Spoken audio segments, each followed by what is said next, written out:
everyone, to another episode of Conversations with Anne-Marie. I am Anne-Marie, the Art of Healing. Today, I'm going to begin a little series on talking about kind of going from religion to spirituality. And we're going to kind of focus on relationships with who we thought Jesus was and who we know Jesus is now. And my first guest on this topic is a wonderful young man who I've known for a few years now. And I actually saw him for the first time way back in 2018 at Dimensions of Disclosure out in Ventura Beach, California. I just saw him in the crowd and I was like, I know that guy. And so now I have him on my show, and his name is Aaron Kuhn. He is the co-host of Journey to Truth podcast, and he is currently writing a book kind of detailing his own journey to truth, and that's very exciting. And so without further ado, I welcome with all my heart, Aaron Kuhn. Welcome. Thank you. Thanks so much for having me. It's so wonderful to be here. You're welcome. I'm really excited to have this conversation with you.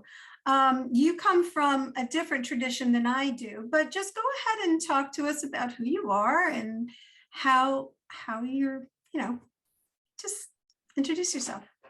Yeah, absolutely. So yeah, as you said, I co-host a podcast called Journey to Truth. Mm-hmm. Me and my good friend Tyler started it about 3 years ago after meeting at a kind of like a UFO spiritual conference in Colorado shortly before that. And so, yeah, I grew up very Christian. I grew up attending like a Baptist church. Though I never considered myself Baptist. I kind of hated that label, but just Christian, but, yeah, I was very, very Christian growing up. I mean, my whole family still is. And when you grow up in a religion, especially when your family is very devout, you kind of you get programmed into that. And there's a lot of great, don't get me wrong, there's a lot of great stuff with all religions. Mm-hmm. But at the same time, there's a lot of dogma and there's a lot of programming and things that kind of hold us back, and mislead us. Mm-hmm. But yeah, that's how I grew up. And I got very involved in like the youth group. I kind of followed along in the footsteps of so I have an older brother that's 3 years older, and he got very involved in youth groups. So I always kind of followed in his footsteps, I kind of looked up to him at the time and stuff. So I did. And then I just became like that kid. It was like, oh, there's that super Christian kid, so that's kind of like growing up, at least through like high school. And then, but I wasn't even like that vocal about it in public. Normally, you wouldn't have known unless you got into like a one-on-one conversation. That's mm-hmm. really the only time I would really kind of bring things up. Mm-hmm. But I was very much that growing up, and I had what I call my awakening in 2012. So I was 25 years old at the time, and I was already done with college at the time, and I was still attending the same church that I grew up in because I was, still living in like the St. Louis area. Mm-hmm. And I was kind of involved in like the college group. So it's funny because like after graduating high school, I kind of started, I was attending like the college group that they had there. So I kind of stayed connected to like this kind of like community. Right. With my church and stuff. But I also started playing. So I started playing in like rock bands at the end of high school for about 15 years after that. And the first few bands I played in were people like me, other Christian kids. But then it kind of like transferred to like playing in bands that were more so like atheists or whatever, and the last band I was in, me and the guy that started it, his name's Jake. He grew up like me. He grew up very Christian, but he was in the process of kind of like losing his faith and going kind of atheist. Mm-hmm.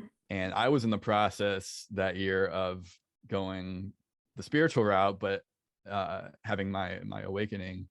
Mm-hmm. And I had moved in with him. Actually, he had actually so he had gotten married really young. I think he was like 19 or 20, and he quickly got divorced.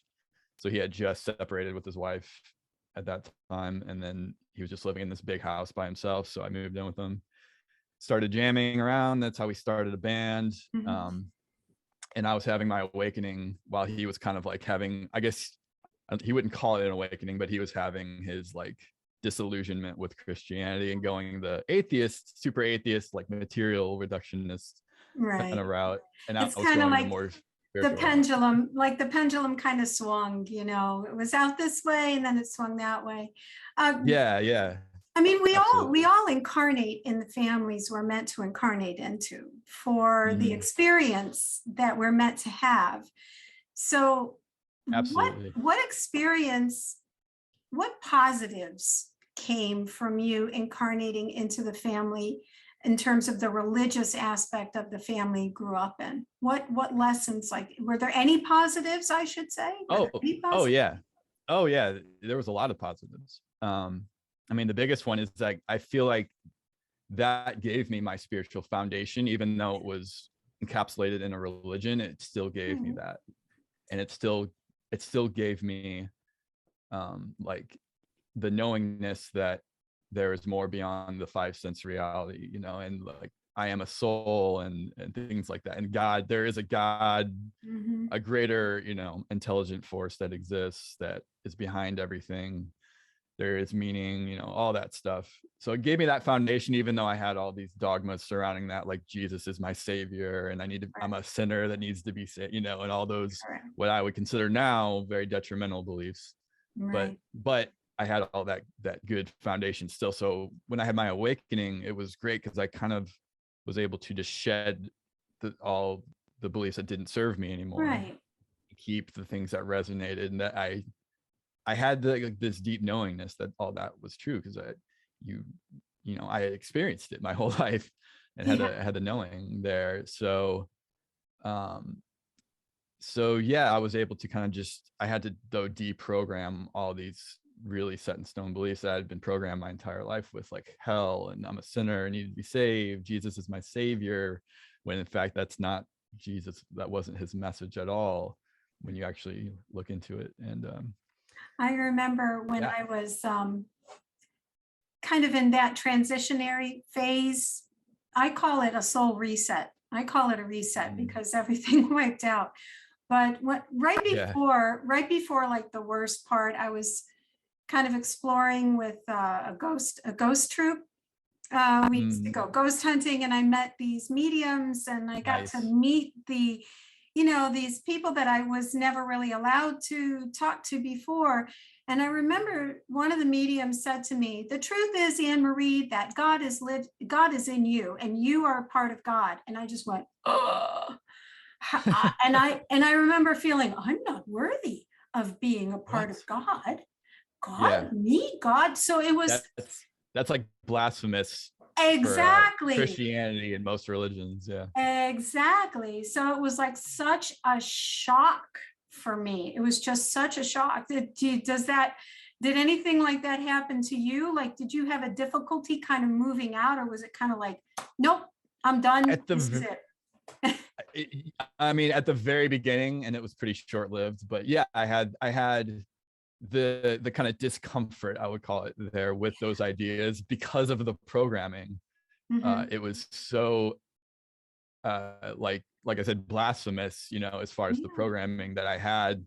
But that was the programming, that wasn't the real me. And that's what I started noticing is every time I would come across things that would trigger the programming, which is Mhm. like your ego is attached to, I would notice that, and I would be like, oh, that's interesting. I have these like trigger reactions, negative reactions to certain information that goes against Mhm. my beliefs of what I was programmed to believe with these things. But I realized it wasn't coming from my true self. It was coming from the programming, Right. and this kind of like superficial layer that I think is me, that you think, it's like the ego, that we're kind of programmed to think we are, that's who we are. We are like my name, what I do, my beliefs, when in fact that's just the ego personality. That's not your true self at all. Right.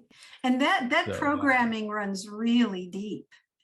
And it can run really deep, and it can run across, not even just about religion. It can run across your beliefs about yourself.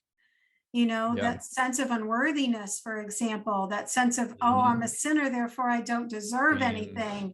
I mean, these are huge programs that we're running against, Yeah. And you got to wonder, it's like, what are these programs serving? Are they actually serving us, or are they keeping us down, keeping our vibration down? When you look at it, it's like, yeah, they're serving to just keep us down. And then, and this is getting deeper in the rabbit hole, but the way the control system works, the people at the top that know this, they keep the system perpetuating that, because it's keeping us kind of enslaved to these beliefs. Yeah. So it's to navigate religion now is really tricky. Like, I don't know if you can tell, I can hear it inside my own head, but my voice is a little hoarse. It's because I live with my 96-year-old mom, and oh wow, nice. I take her to church every Sunday morning, back to the Catholic Church every Sunday morning. And I actually, most of my life, I've sung in the Catholic Church. I'm actually a rather accomplished soloist and soprano, and I used to, I sang at St. Patrick's Cathedral in Manhattan. I was the principal cantor, the one that was right up on the altar with all the regalia. And so, I mean, I had, my whole life was surrounding my church, and I sang for my church. And so wow, so it was, for you to break out of that, that's huge. It was really huge. It was real. I had to have like a complete breakdown. Because being a Catholic is like, it's a whole nother layer. It's a whole nother layer of stuff. Well, Catholic is interesting. It's almost like, from my experience of seeing Catholic people, it's almost like one extreme or the other, right? So my dad grew up in a Catholic family, but he never really cared about it at all. Tyler grew up in a Catholic family, same thing. He said from even a little kid, he knew it was BS, and he didn't care at all about it. But then you have people like you that just go like full all in, and it's like everything. And it's funny, there's like these two extremes there. I mean, I guess you could say that with any religion to a degree, but I guess so. I just noticed that with Catholicism. Yeah, I guess so. I mean, for me in particular, why did I incarnate into this family? I mean, it gave me what my parents gave me, aside from like all the horrible guilt and whatever.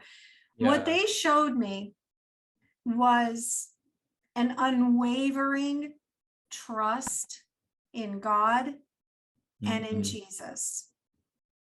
It was unwavering. And I think that was like the biggest lesson that I had to learn. So I was saying my voice is hoarse because they're getting me to sing on Sunday mornings again, which I have to say, really? I'm really happy to do, because the singing that I did for church was the one thing that made me believe in God again, because I was like, fuck it all. It's a lie. There's no God. There's no Jesus, because I'm in hell. You went the other extreme first. I was like, I did everything I was told I was going to do. I said a rosary to and from work, and nothing worked, so like it, and I was just like, screw it all. Nothing is real. I don't believe you. So, and that's what most people, so what you just said, you threw the baby out with the bathwater at first. You kind of said, okay, I'm done with all of it. And that's what most people do when they leave religions, is they make the mistake of throwing the baby out with the bathwater. And a lot of that's emotion based, because they feel like they've been lied to, and they have, Well, but yeah. it's like, and it's understandable, the anger and the, well, screw it all, I'm going to be just atheist and there's no God, nothing, Mhm. that whole thing. And that's what Jake, the guy I was living with, that's what he did. And then Yeah. I kind of started going that, but then I quickly started, I'm like, no, I know better. Like, I know Right. there's more. And then I went the spiritual route and I started discovering all that information. And then when I would try to talk to him about that, he would just like poo poo all that stuff. And so, my awakening, like, I had my Christian family, my Christian friends, and then my super atheist, like, band mates, Right. and a few other friends they were basically all atheists. And I couldn't talk to any of the stuff. And I started getting into ETs and the UFO stuff and the conspiracy stuff, and I couldn't talk to anybody about any of this stuff because I didn't Mhm. have anybody that was on that level in my life. So, and I could have sought it out, but I had so much going on, especially at that time, like working full time, playing in a band. I was still playing in the worship band, the main worship band at my church, Yeah. for the next like 2 years after that. Actually, so I was kind of like I kept going to church because I liked that still, even though Mhm. I knew, like, I wasn't in the religion anymore. Yeah. But until I had to stop. I'm like, I feel like I'm living a lie. Like, I can't keep Yeah. doing this. Eventually So, you have to what is the word? You have to be congruent with your beliefs. yeah, You have to be congruent. Yeah, I ran absolutely. into that too because I kept cantering at church even after I started to practice Reiki, and Oh I yeah, would I would go to church and I would read things, like they would do readings, and I would say, all right, you see this? This is true. They're talking about it. They're talking about the spirit being inside of you. They're talking about the gifts of the spirit. And I was like, you see, it's in here. This is what I'm doing it now. is. And that's the Ha! real quick. That's the amazing thing, is what you just said. There's so much truth of what we know, like me and you know now, Mhm. it's even in the Bible. If you know what to look for and you know how to Yeah. interpret certain things, it's all in there. Mhm. But the way that mainstream Christianity or mainstream Catholicism is taught to interpret things, because Mhm. everything's an interpretation. So like, what you're taught is somebody's interpretation of what the text says. Mhm. And the way you're taught is that all that stuff either doesn't exist, or it's evil, or it's satanic. Right. When in fact, if you just read it without the lens of programming that you're given, Mhm. I mean, so it's all there and it's apparent. And that's what I did. So after my deprogramming, I went back and I saw a lot of these things that are in there, or in the Bible. And Jesus talks about the third eye, and he talks about Exactly. reincarnation. If you know how to, if you Exactly. can see it. So Yeah. it's interesting. And so I try and explain to my mom. Mom's like, "Well, what do you do with those people? What do you do with them?" Because she's from the old country. Oh, she's nice. That's amazing. I love she's it. like, she's like, what does you do with them? Why do you, I was like, well, I help them. I heal them with the Holy Spirit. I help heal them. Mhm. Well, that is not the Catholic. No, no, it's not, Mom. It's not at all. Yeah. It's not at You're like, all. yeah, you're right. It's not. You're right. It's not at all.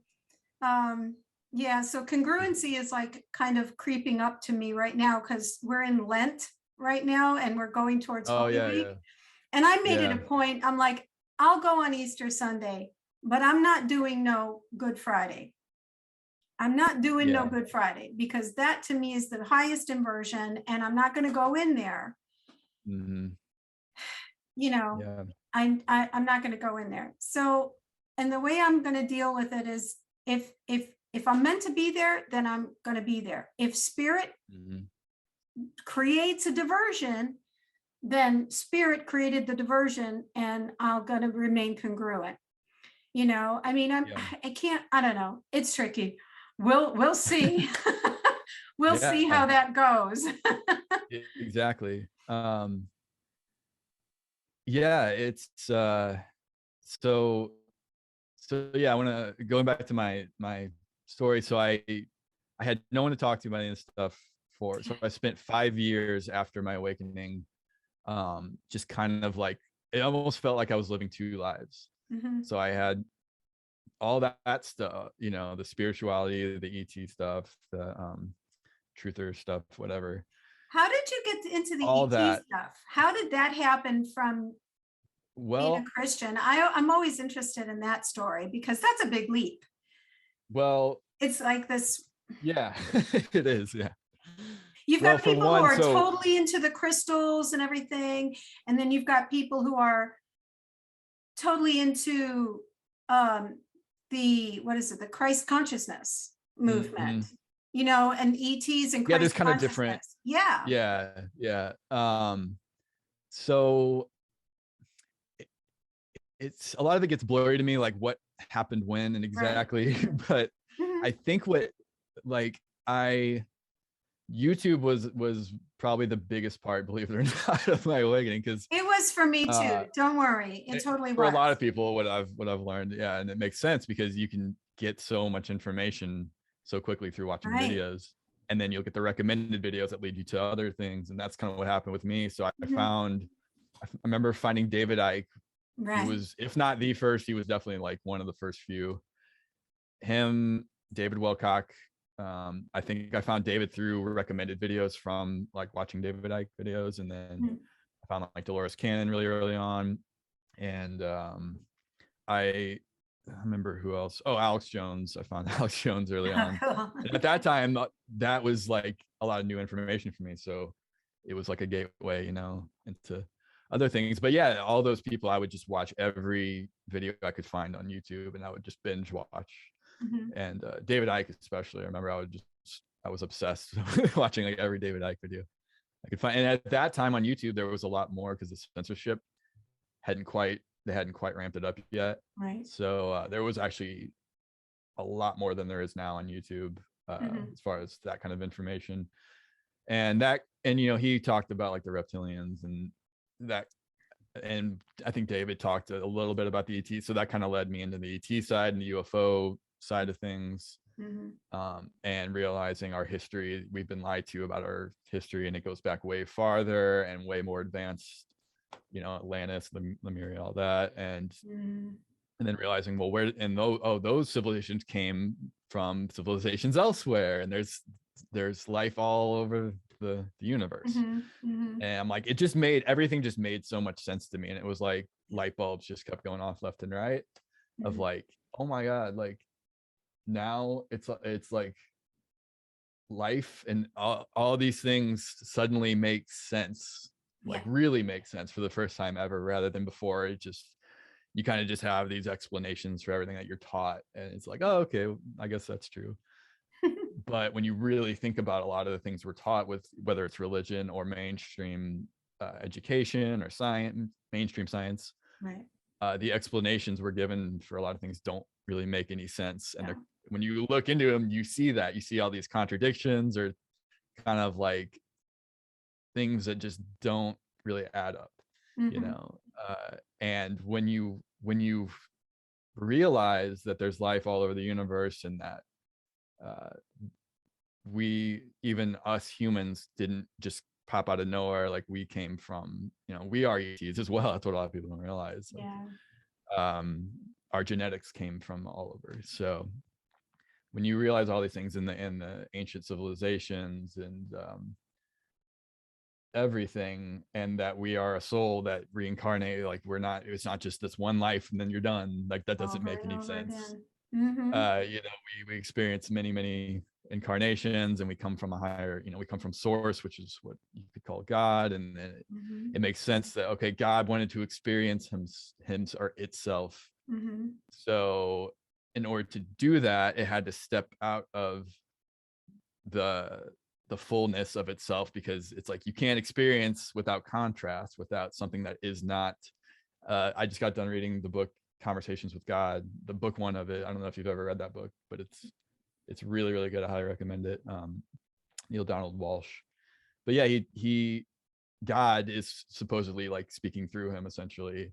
Mhm. And what he says is like all that. He's like, I had to in order to, summarizing it, in order to experience myself, there had to become something that is not me. Mhm. uh and that was like, and I had to split off, and then essentially he comes to like, you are me experiencing myself through you, Exactly. through this point of awareness. So we're all different points of awareness, God or source or the universe, whatever you label you want to put on it, experiencing itself Right. temporarily, and time really doesn't exist. It's just a tool for the experience, but ultimately doesn't exist. But it's really like, when I started coming across like that deep of information, I was like, oh my God, it all just resonated so strongly, and it just That's like awesome. light bulbs went off. I'm like, that's it, right there. And That's therefore, awesome. how can there be any such thing as you need to be saved? Like, there's nothing to be saved from if you are God experiencing yourself. Right. Like, you are that Mhm. already. You just have to wake up to that. You have to wake up out of these illusions that we're kind of trapped in this 3D plane, and then you can live from that space, that empowered space, Mhm. rather than living from the disempowered space, which is illusionary, and that's what's able to be programmed and kind of like trapped Right. in these lower levels. But at the same time, the experiences we have here are very, very very useful and very important, and help us. It's all for, you could say growth, but if it's, God or source experiencing itself, it's almost like the experiences we have here, because you could say, well, why do we even have this if it's all illusionary, and if we're already God? It's like, well, we're helping God expand itself and experience itself. Absolutely. So that's like, what could be a higher purpose than that? Like, what could be more amazing than that? By having these experiences where we're helping God itself have new experiences and new understandings of itself. Absolutely. And that's the ultimate purpose, is what I've come to realize. So Sure. yeah, it's so where does Jesus fit in your life now? Like, who is this person, this human? This human being who walked the earth 2,000 years ago, who you chose to incarnate into a family that was Christian. So how does he fit into your life today? Well, yeah, much different than he used to. Well, similar in a lot, the same in a lot of ways, but different. Because Jesus in my Christian days used to be my savior, and I would pray to him, and I would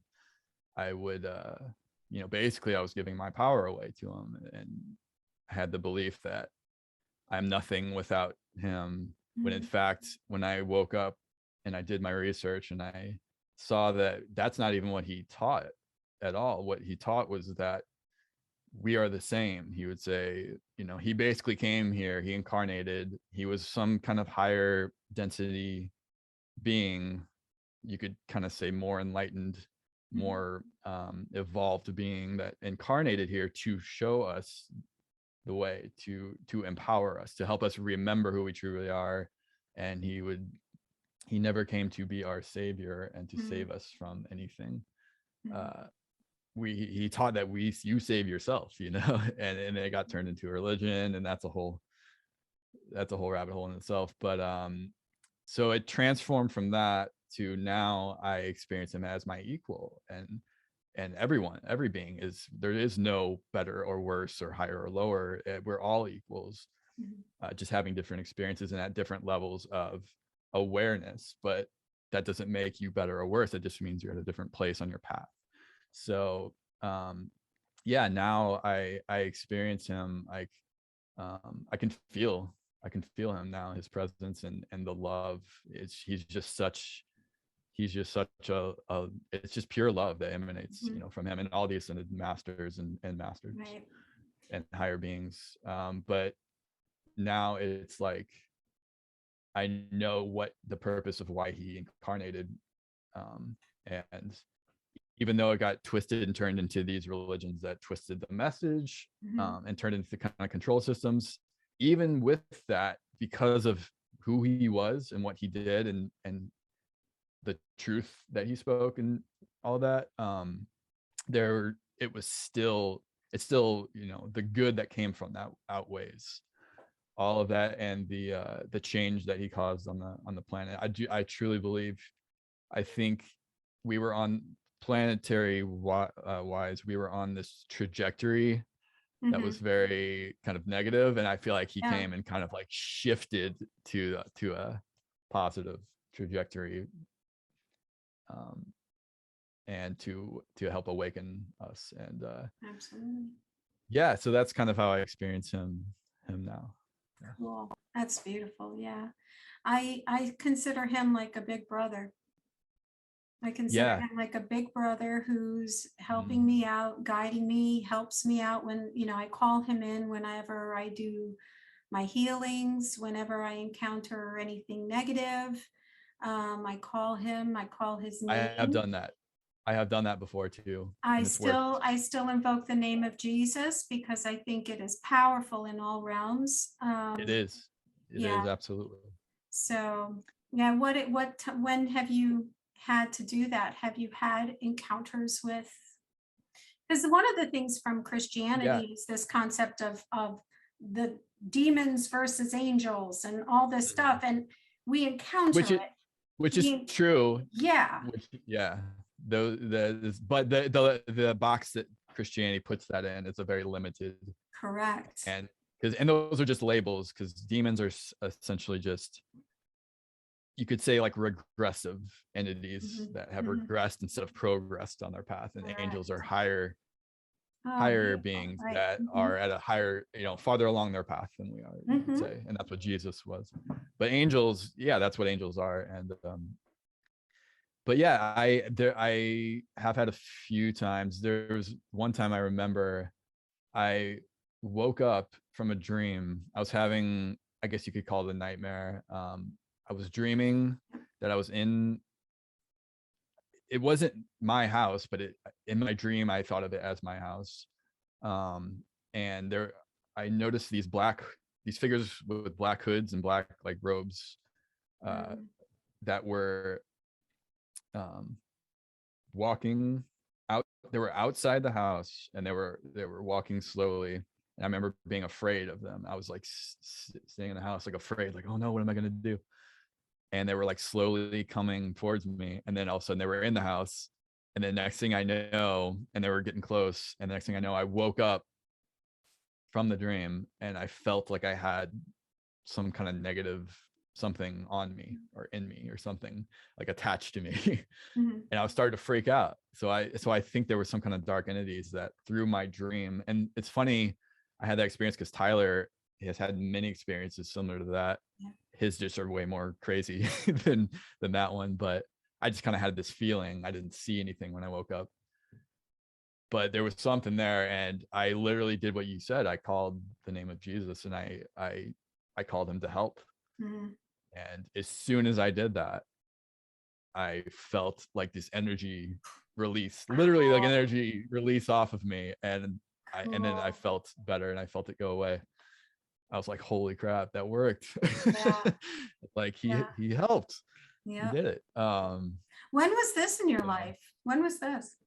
That was it was, gosh, when was that?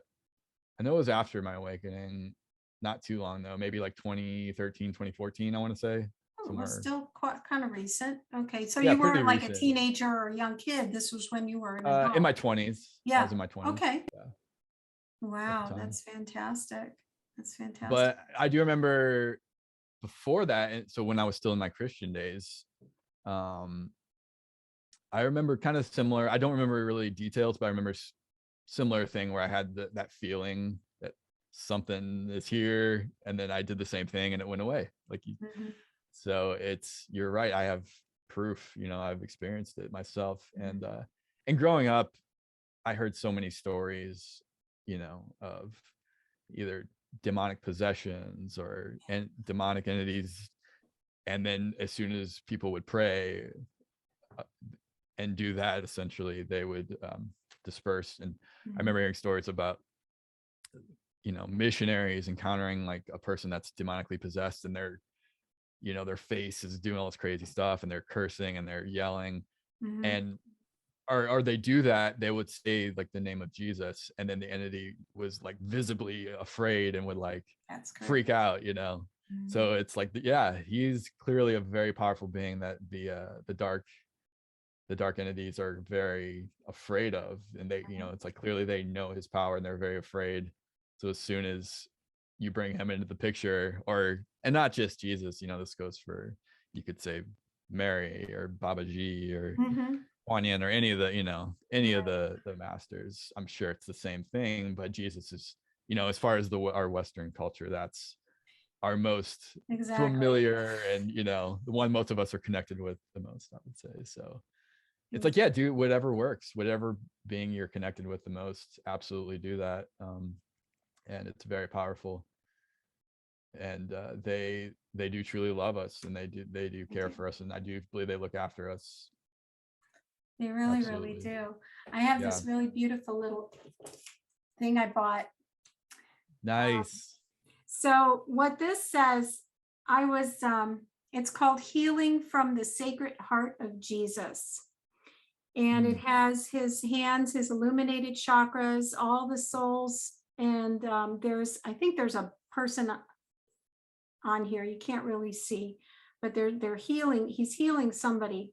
Oh, there's somebody on the table right there. You see that? Yeah. I see somebody on a table right there. And nice. This is done by stardolphin.com. She's an amazing artist. And nice. I bought this specifically because of the name and the healing and everything. Healing through the Sacred Heart of Jesus, and from Catholic nomenclature and Catholic, I could say icons, you know. The Sacred Heart of Jesus is a big deal. So like this, like so resonated with me, and I keep it right here with me. And I, you know, it's just a beautiful thing. I still have a tough time wearing a cross. I have to say, it's hard for me to put a cross on, you know. That's one of those like, it almost makes you wonder why they made that.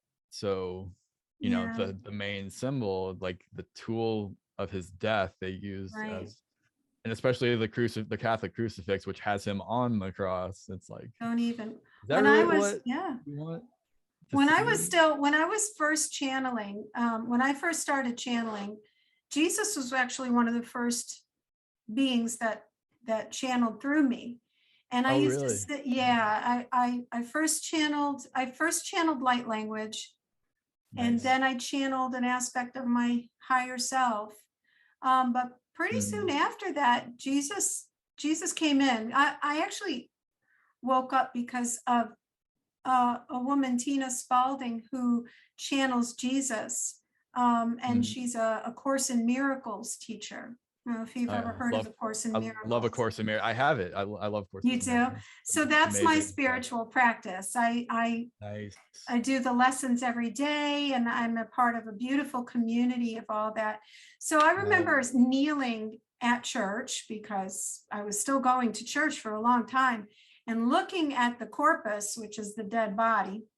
And I'm like, Jesus, what do you feel when you see all of us looking at that body? And he says, well, in all honesty, I don't like it, but don't judge them. Don't judge the people that worship them, because you were just like them at one point, and they're still asleep. Yeah, they know not what they do, you know. They don't realize, you know. And looking back on myself, it's like I don't even recognize now you know, I'm like, wow, I was like a completely different person to what I am now. But it's funny, because if I would go back in time and meet myself then, things I would talk about now, like I would think, oh no, I went like New Age or whatever, it's satanic, oh my God, you know, all that stuff, because I had that program. I just didn't know any better. I was just asleep in that. And it's almost like, and you can't force anybody to wake up if they're not ready. No. You just can't, and it's only going to have a detrimental effect if you try. It's only going to, so that's why I'm such a big fan of, like, you could say, planting seeds and being a light by who you are and how you live and your actions and, your energy, because that is what will resonate with the people that are asleep on any level in any way. They will feel that, they will see that, and they will be like, I want that. What is it? It's the whole thing. Like, when I was a Christian, I was taught, like, oh, people will say, what is it about you? I want that. Well, now it's like, now I'm on the next level, I feel like, and it's like, those people will say, what is it about you? I want that. And that will cause them to wake up.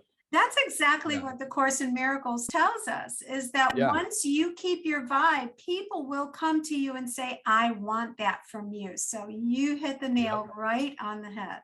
Exactly. Thank you. That is awesome. It's so true. Awesome. It's so true. And I've already experienced that personally, and I see it with other people. And well, at the same time, it's like, I see that, and I also see there are people that they're so ingrained in the fear, state, that they will actually do the opposite, where they'll cut off from you completely, and your light kind of like scares them, or it's like a threat to them. So they'll do the opposite, and they'll make you into a bad guy, or they'll cut themselves off from you and want nothing to do with you. So it's almost like one extreme or the other. They'll either do that until they're ready, and then when they are, they'll start waking up, or they will, if they're ready. And it's everyone, it's just where they're at, and that's why you can't judge. Everyone's just at a different place, and that's it. How many, the ones that are ready, how many relationships have we shed over our awakening? I mean, even family, you get out of vibrational resonance with, and those cousins, or in my case, I'm an only child, so the cousins that I grew up loving, I can't even sit in a room with them anymore. It's like, I just can't. And you have to come to peace and understand that they have their journey. It's their journey, and you have your journey. And, but then again, I've gained so many true family members, right? True soul family members, such as yourself. I mean, when, we've encountered each other a couple of times, and, we just, everything's right in the world when we're around each other. And I'm so excited to be a part, or to go to your convention, your conference. Talk about a little bit about this now. Oh yeah. I can't wait. Yeah, me neither. You nailed it. And that's what, so before I talk about that, so that was kind of the next stage after. So I spent 5 years isolated, and then I finally went to my first conference in the Mount Shasta area in 2017. And that's when I for the first time connected with soul family, with people like you yourself, and that I resonated with. And it was life-changing. It was so life-changing for me. And I couldn't go back from that to just isolate it again. Like, I couldn't do it, It's like, once you experience that, you experience like it's like you said, real family. You feel it. And your real friends. Even when I had a church family, there were still so many conditions on it, and you couldn't really be who you were. There was still always judgment. Like, there's always like this checklist that you had to make sure that you were in the back, around, and then you'll do all the right things. Totally. Yeah, boy, that's conditional. It's conditional love, which isn't real love. Anything that's if it's conditional, it's not real love. It's not real love. It's based on superficial stuff that's not the true you. Exactly.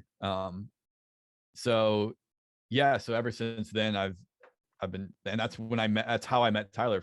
I went to Dimensions of Disclosure the next year.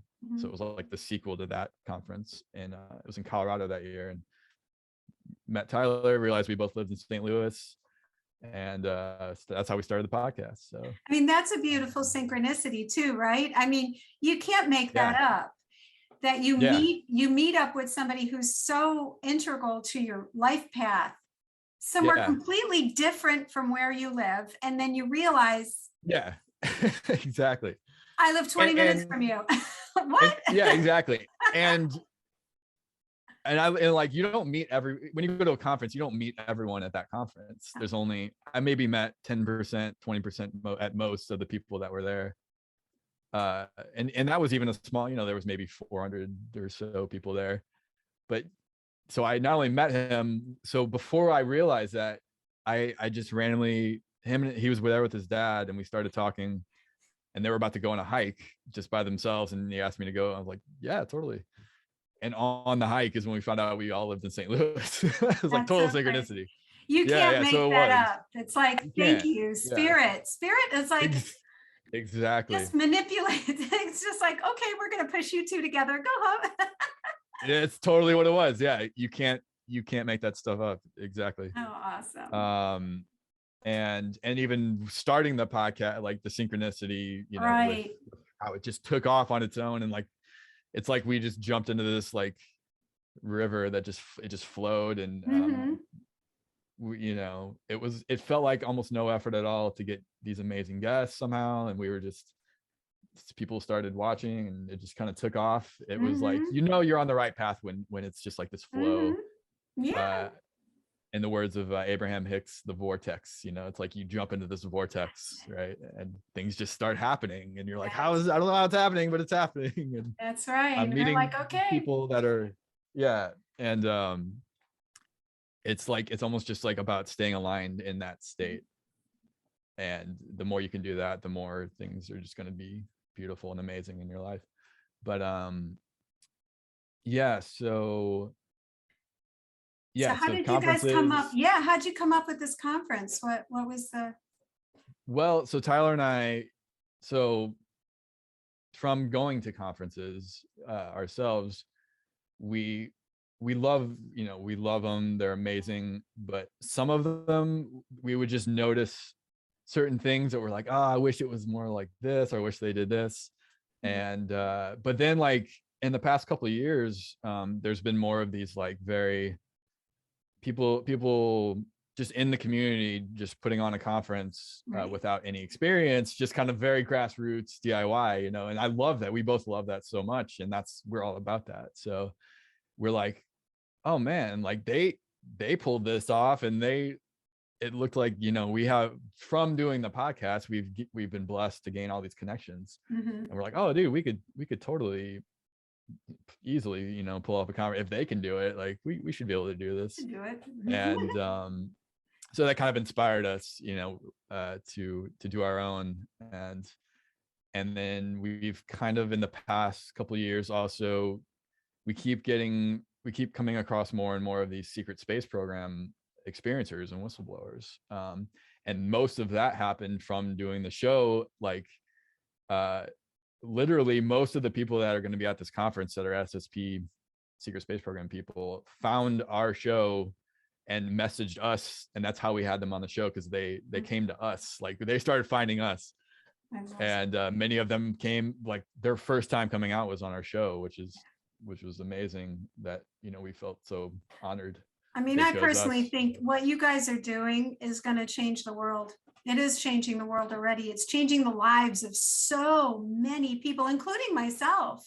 I mean, my whole life, my trajectory has taken a sharp left because of your show. It's not a bad trajectory. It's an amazing trajectory, but your actual podcast was integral in where my life is right now.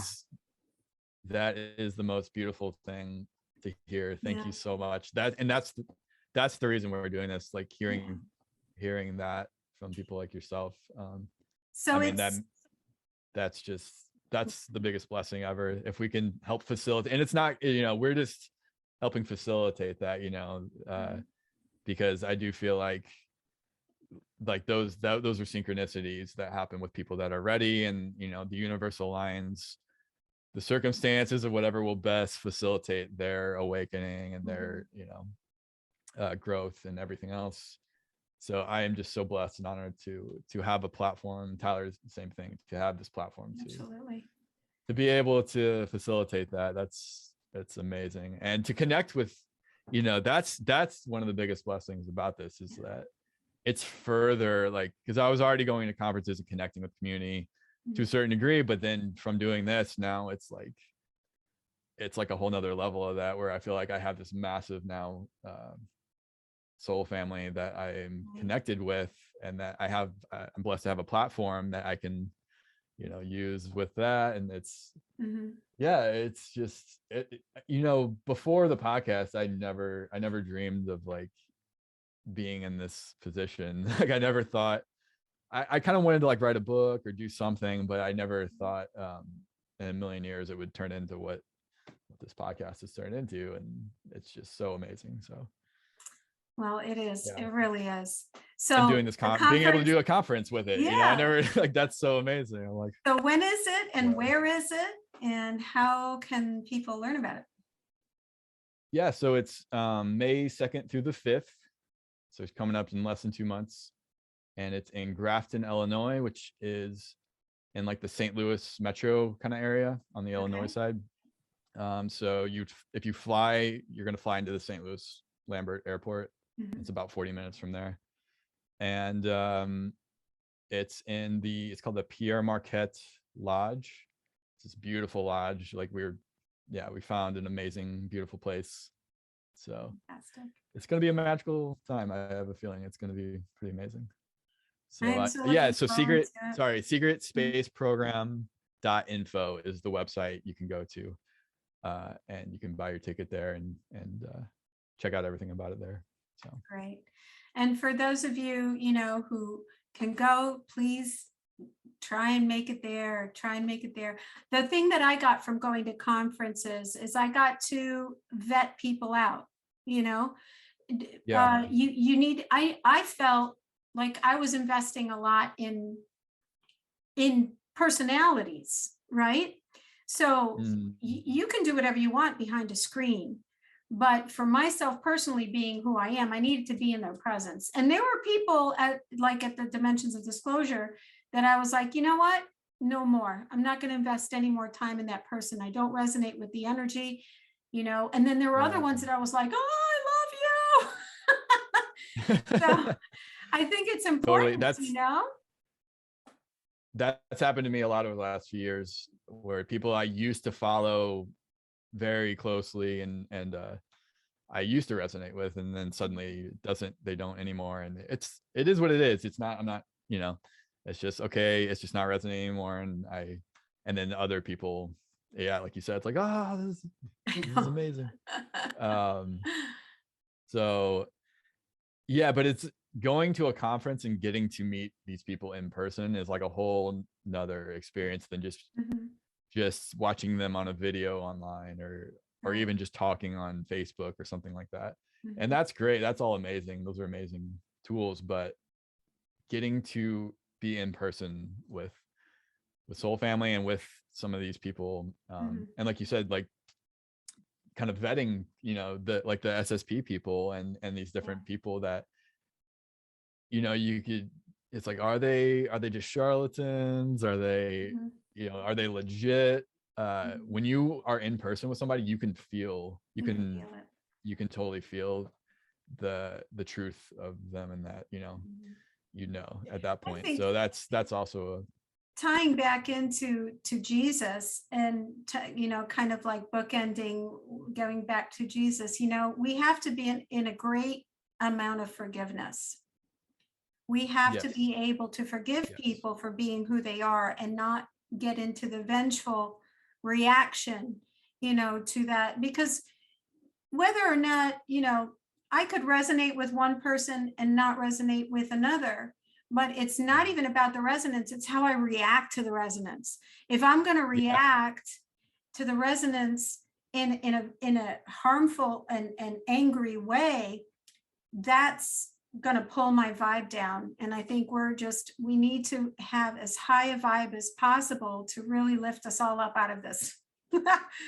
Absolutely. Insanity. Absolutely. You nailed it. Yeah, absolutely. And that, so that's a discussion in of itself with that, because seriously.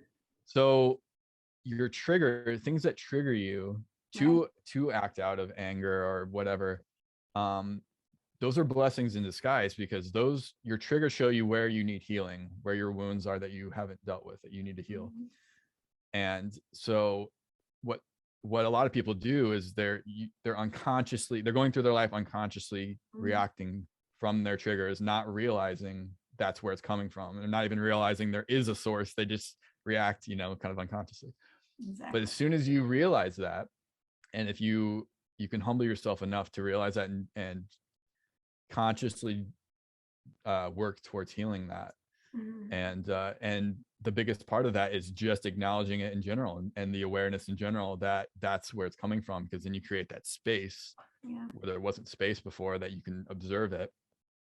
And then that's the Christ consciousness. And forgiveness, what you said before, that is so crucial, because forgiveness is letting go of the past, of things that happened in the past that you're holding on to and reacting and acting out of the hurt from those things, or the pain or whatever it is from those experiences. You're actually only hurting yourself, and it's affecting the rest of your whole life, because you won't let go of these things and forgive what happened to you. And it's not about right or wrong. It's not justifying what happened to you or the people that did things at all. It's saying, I love myself enough to let go of these things and not let it keep poisoning me and keep hurting me, So as soon as you can do that, then people can heal. And then once you heal those things, you're not going to get triggered anymore, and you're not going to lash out. And that's one of the biggest things of how we can free ourselves from these lower levels and the kind of whole control system, because it thrives off of us staying in those triggered states and those wounded states. So we can keep emotionally acting out and you're essentially feeding the control system through, the loosh, as some people call it, the loosh energy, the low vibrational energy, guilt, fear, anger, shame, all that. I mean, all of it, even if you think about, and I know I'm going a little bit off topic, and a little long, but that's fine. Sorry. Even if it's okay, because I can totally talk about this for about 10 hours. You have no idea. Me too. Right up my alley. But even like sports venues, sports events, concerts, anything, or TV shows, all these things that get us all riled up is all a siphoning of our energy. It's a siphoning of our creative God source energy. Absolutely. And we don't realize it. We think it's okay to watch. It's not okay. I want to remove that word. We think there's no repercussion to, let's say, watching wrestling. It's just entertainment, right? It's just entertainment. Meanwhile, it ain't. But if you get super emotionally invested in that, and I used to be super into, I was super into baseball, for example, like the Cardinals, and I would get super emotionally invested in it, and my whole day could be ruined if they lost the game, to that level. And that's what so many people are. And it's, looking back, I'm like, it's so stupid. It's just a sport, that doesn't even matter at all. But I was so emotionally tied to it. And that's what they're kind of, I don't know, say they're designed, but the system has used things like that for that reason, to keep us, in that state where we're constantly feeding our energy into that, instead of our own growth and healthy things, I know. They're so clever about it too. They trick us into politics. Giving up, politics. That's what that is. All right. Yeah. We can stop exactly right there, because exactly. That is another 2 hours. That's another, we could be here all day with that rabbit hole. We'll be here all day, Aaron. Well, it's been so if that's not an fun. energy siphoning system, I don't know what it, holy cow. It's just so obvious when you get out of, and that's the key to it, is raising your consciousness and raising your awareness, because when you're in it, you don't realize you're in it. you don't even have the awareness that there is something to be stuck in, that you just think this is reality. You just think you're just unconsciously reacting to these things, and you get tied to these things unconsciously. But as soon as you can just create a little bit of space and step back and observe it and think about, like, why am I so invested in these things? And then you'll start thinking, like, I don't know, why am I?